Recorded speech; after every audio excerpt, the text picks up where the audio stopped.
Hello student, welcome to my channel. आज अपन पढ़ेंगे एक्सरसाइज 15 प्रायिकता से संबंधित कुछ क्वेश्चन। देखिए, पहला क्वेश्चन क्या है, निम्नलिखित कथनों को पूरा कीजिए। घटना ई की प्रायिकता और घटना ई नहीं की प्रायिकता किसके बराबर होती है? तो हमने पढ़ा किसी घटना के घटित होने की प्रायिकता प्लस किसी घटना के घटित न होने की प्रायिकता का योग हमेशा कितना होता है? 1। तो इसमें कितना आएगा? 1 आ जाएगा फर्स्ट के फर्स्ट में। घटना ई की प्रायिकता और घटना ई नहीं की प्रायिकता का योग सदैव कितना होगा? 1 होगा। सेकंड देखिए, उस घटना की प्रायिकता जो घटित नहीं हो सकती, ऐसी घटना जो कभी घटित नहीं हो सकती उसकी प्रायिकता सदैव क्या होती है? 0 होती है। और ऐसी घटना को कहते हैं अपन असंभव घटना। असंभव घटना उदाहरण के तौर पर देखिए, जैसे अपन एक कथन की बात करेंगे, सूर्य पूर्व में अस्त होगा, तो ये असंभव घटना है। सूर्य कभी भी पूर्व में अस्त नहीं होता, वो उदय होता है।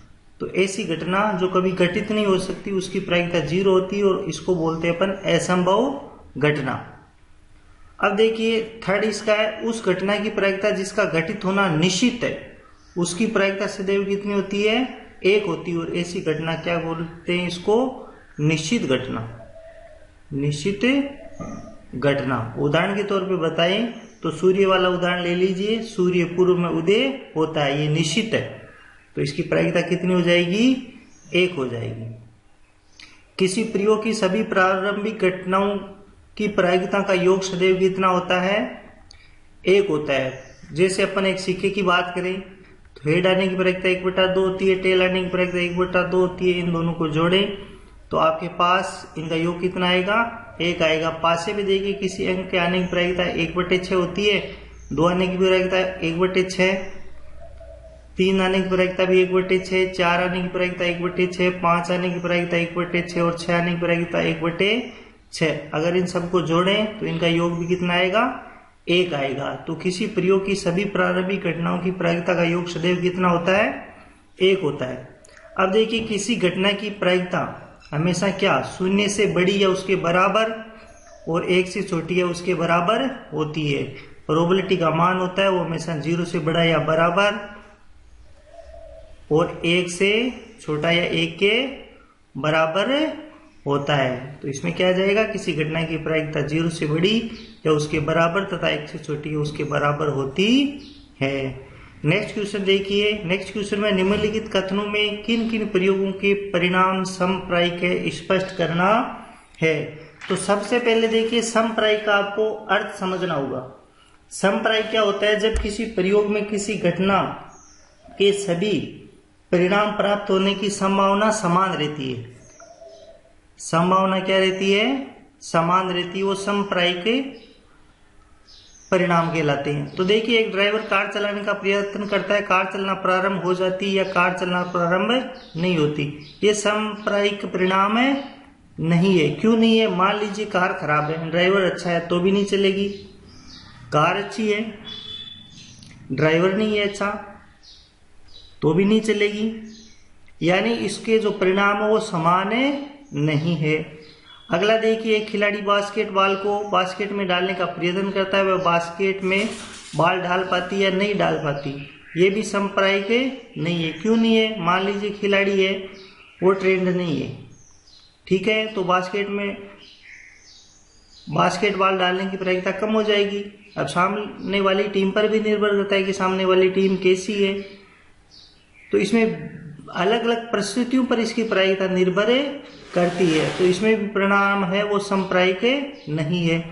अब देखिए थर्ड क्या है इसका, एक सत्य और असत्य प्रश्न का अनुमान लगाना है। आता नहीं है उसको प्रश्न, अनुमान लगाता है। अब उत्तर सही है या गलत। देखिए, या तो वो सत्य होगा या असत्य होगा, यानी तुक्का लगा रहा है। तो यहाँ पे टोटल कंडीशन कितनी अपने पास? 2 है। तो सत्य होने की प्रायिकता भी 1/2 और असत्य होने की प्रायिकता भी कितनी हो जाएगी? 1/2 हो जाएगी। तो इसके परिणाम क्या है? समप्रायिक है। अब देखिए, एक बच्चे का जन्म होता है, नेक्स्ट क्वेश्चन है अपने, तो वह एक लड़का या लड़की। तो देखिए, जब बच्चा पैदा होगा तो ऑब्वियसली या तो वो लड़का होगा या लड़की होगा। यहाँ पे 2 ही कंडीशन है, तो इसकी प्रायिकता भी 1/2 और इसकी प्रायिकता भी 1/2, दोनों की सेम है। तो ये भी क्या है? समप्रायिक घटना है।